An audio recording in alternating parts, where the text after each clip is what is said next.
शहराच्या आवाजातून थोडं लांब आज मी आलोय त्या ठिकाणी जिथे शांतता आणि मातीचा वास आणि मनाला समाधान देणारं गाव आहे। तर मित्रांनो, तुम्हालाही प्रश्न पडलाय की रोहित भाऊ आज कुठे गेलाय? सर्व काही सांगतो, ब्लॉग शेवटपर्यंत बघा। तर नमस्कार मित्रांनो, माझं नाव रोहित आहे। अरे तुम्ही सर्वजण तर मला ओळखतातच। मी आज आलो होतो माझ्या गावामध्ये काही कामानिमित्त।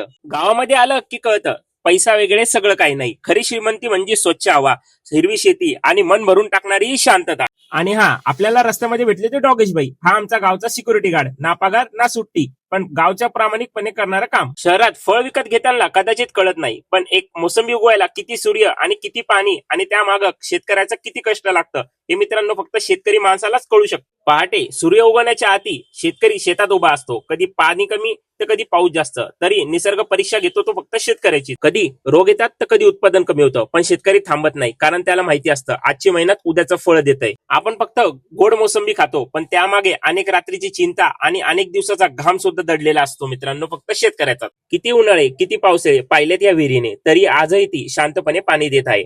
ना कसली तक्रार ना कसला आवाज, देते ती फक्त प्रामाणिकपणे आमची साथ। म्हणूनच शेती हा फक्त व्यवसाय नाही, तर ती श्रद्धा आहे, ती जगण्याची पद्धत आहे, आणि शेतकरी म्हणजेच हा देशाचा खरा आधार आहे। हेच आहे माझं गाव आणि याच मुळावर माझी ओळख उभी आहे। तर मित्रांनो, ब्लॉग आवडल्यास नक्की लाईक करा, शेअर करा आणि शेतकरी मित्रांना नक्की सपोर्ट करा मित्रांनो।